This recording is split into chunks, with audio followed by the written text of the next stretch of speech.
Duster नेमकं कोणाचं आहे गं? माझं. तुझं आहे? ऑलरेडी पुसलेलं. कोणी कोणी नाही आणलं, त्यांचे मार्क कमी करते.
सुप्रभात विद्यार्थी मित्रांनो, आज आपण इतिहासातील जो धडा आहे आपला शेवटचा तो मराठ्यांच्या सत्तेचा विस्तार हा अभ्यासणार आहोत. त्याआधी मला तुम्हाला काहीतरी विचारायचं. त्याआधी आपण काय शिकलो होतो, कोणी शिकलेलं आहे त्याच्या आधी की मराठ्यांच्या स्वातंत्र्य संग्रामाचा त्याच्या आधीचा धडा आणि त्याच्यामध्ये काय शिकलेलं होतं की आपल्या मराठ्यांवर आधी कोणाचं राज्य होतं कोणी सांगेल? मुघलांचं राज्य होतं. मुघल राज्य करत होते तेव्हा मुघल आक्रमक होती आणि आपले मराठी कसे होते तेव्हा ते मागे होते. ते त्यांनी लढा न करण्याचा हे केलेला. पण मग नंतर जेव्हा स्वातंत्र्य संग्राम संपत आला तेव्हा मग काय झालं की मराठे आक्रमक झाले आणि मुघल हे पराभवाच्या दिशेने होते. ते एकदम अस्थिर झालेले होते. तर ते का झालेले होते आणि मराठ्यांचा विस्तार कसा झाला हा आपण या पाठातून अभ्यासणार आहोत. तर पहिला काय आहे की शाहू महाराजांची सुटका. तर शाहू महाराज जे होते त्यांना अटक केलेलं होतं.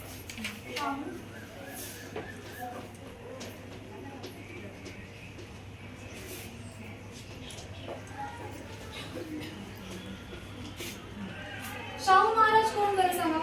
कोणी सांगेल शाहू महाराज कोण होते? संभाजी महाराज होते. छत्रपती संभाजी महाराज. शिवाजी महाराजांचा मुलगा संभाजी छत्रपती शिवाजी महाराज आणि संभाजी छत्रपती शिवाजी महाराजांचा मुलगा कोण? शाहू महाराज. त्या शाहू महाराजांना औरंगजेबाने कैद केलेले होते. त्यांनी औरंगजेबाला आणि त्यांची आई कोण होती ती ताराबाई यांना त्यांनी कैद केलेले होते. मग त्यांना कैद केल्यामुळे काय की मराठ्यांना सत्तेला विस्तार मिळत नव्हता. मराठ्यांची जी सत्ता होती ती एकदम नाजूक झालेली होती त्या कैदीमुळे, कारण की त्यांना कोणी गायडन्स करायला नव्हतं. मग आता काय झालं की जेव्हा औरंगजेबाचा मृत्यू झाला तेव्हा शाहू महाराजांची सुटका कोणी केली? त्यांच्या मुलाने केली. औरंगजेब आता मृत्यू पावले. मग त्यांची गादी कोण सांभाळणार असा प्रश्न होता. मग त्यांचे दोन मुलं होते, त्यांच्यामध्ये भांडणं व्हायला लागली की आता ही गादी कोण आहे करतात. मग त्यातला जो पहिला मुलगा होता त्यांचं नाव होतं शहाजादा. त्यांच्या मुलाचं नाव काय होतं? शहाजादा. हे कोणाचा मुलगा? औरंगजेबाचा.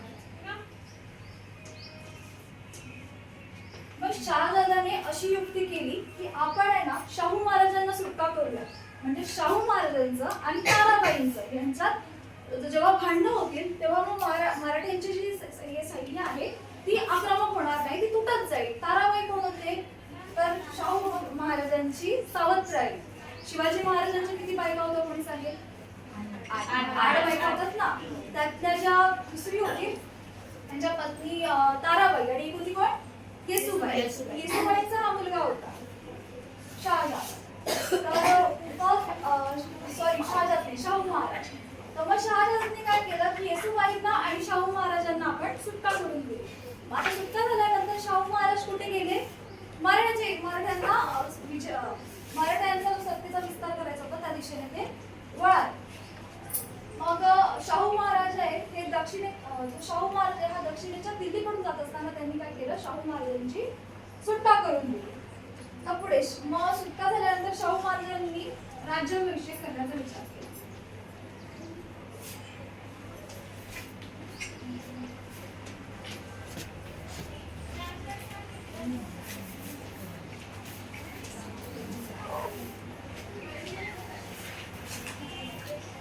शाहू महाराजांची सुटका झाली, ते महाराष्ट्रात गेले तेव्हा त्यांचं स्वागत करण्यात आलं की ते औरंगजेबापासून म्हणजे जिवंत परत आलेले आहेत, तर त्यांचं स्वागत करण्यात आलं.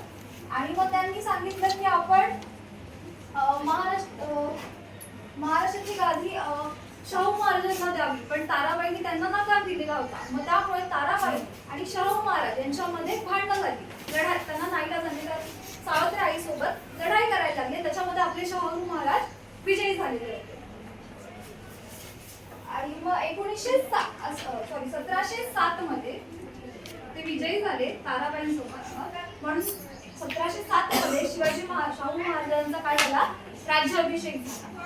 त्यांना राज्याचे घोषित केले गेले. त्यानंतर बाळाजी विश्वनाथ. आता हे बाळाजी विश्वनाथ कोण होते, कोणी सांगेल?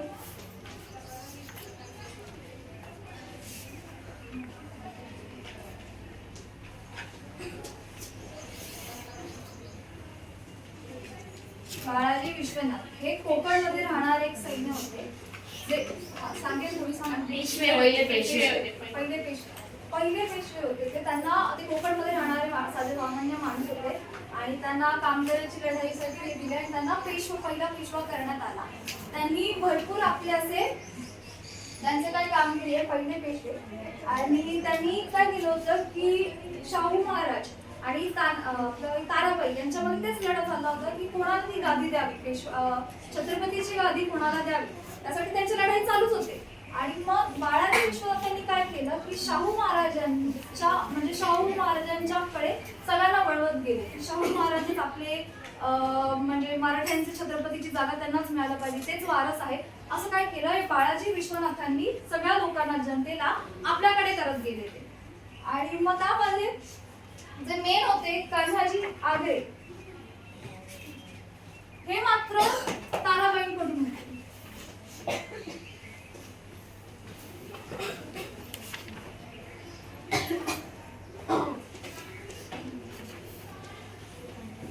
ते कोणाकडून होते, तर ताराबाईंकडून होते. पण यांना सुद्धा बाळाजी विश्वनाथांनी आपल्याकडे वळवून घेतलं आणि त्यांना पटवून दिलं की शाहू महाराजच आपल्या छत्रपती गादीचे काय आहे, वारस आहे. हे तान्हाजी आगरे कोण होते, तर आरमारचे प्रमुख होते.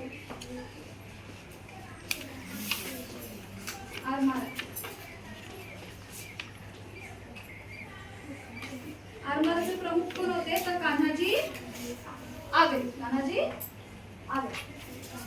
त्यानंतर मग चौथाई सरदेशमुखी काय की जेव्हा तो राष्ट्र जिंकला जातो आणि त्याच्यामधून जे महसूल गोळा होते त्याचा चौथाई म्हणजे चौथांश भाग आणि सरदेशमुखी म्हणजे 1/10 भाग हा जो महसूल असेल तो कोणाला देत जात असेल, शाहू महाराज. आणि हे काम कोणी केलं, आपला बाळाजी विश्वनाथांनी.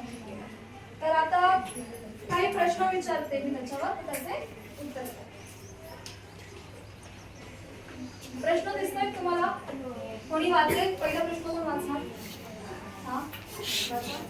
मराठ्यांच्या सत्तेचा विस्ताराला सुरुवात कोणी केली? तर कोणी सांगेल उत्तर, कोणी केली? मराठ्याच्या सत्तेला विस्तार सुरुवात करायला कोणी केली? बाळाजी विश्वनाथांनीच केली. सगळ्यांना आपल्या समोर नेले की शाहू महाराज विस्तार करणार आहे, मराठा जिंकणार आहे, छत्रपतीची जागा त्यांना मिळणार आहे. आणि त्याची सुरुवात कोणी? बाळाजी विश्वनाथांनी केली. हे कोण होते? पहिले पेशवे. आणि याच्या मृत्यूनंतर पेशव्यांची जागा कोणाला मिळाली? त्यांच्या मुलाला मिळाली. बरं, दुसरा प्रश्न कोण वाचणार?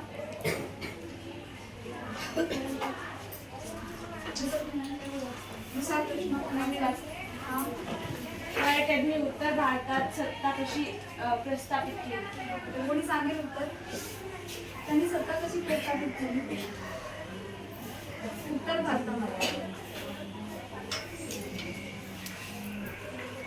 आपले शाहू महाराज सुटल्यानंतर उत्तरेकडे गेले आणि त्यांनी तिथे सगळ्यांना जे हे होते, आदिलशाह होते, निजाम होते, त्यांच्यावरती लढा केला आणि ती सत्ता जिंकत गेली. आणि काय झालं, मराठा विस्तार करत गेला. गेले म्हणजे मराठी आपला पूर्ण भारतभर पसरत गेले. पुढचा प्रश्न. बाजीरावांचा मृत्यू कुठे झाला? माहिती आहे कोणाला धडा वाचलेला आहे? बाजीरावांचा मृत्यू कुठे झाला? हे बाजीराव पहिले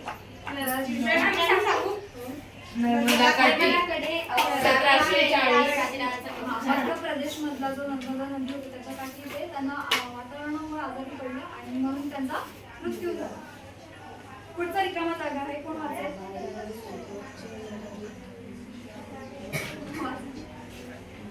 वाच ना, कोण वाचेल? ताराबाई सोबतच्या लढाईत शाहू महाराजांनी काय झालं? शाहू महाराजांचं काय झालं? ताराबाई सोबत लढले, विजय झाला ना त्यांचा ताराबाई सोबत लढताना आणि म्हणून त्यांना काय केलं? त्यांचा राज्याभिषेक करण्यात आला. पुढचा प्रश्न. आताच सांगितलं तरी कान्होजी आगरे तेच सांगितलेलं आहे की प्रमुख कोण होते? कान्होजी आगरे.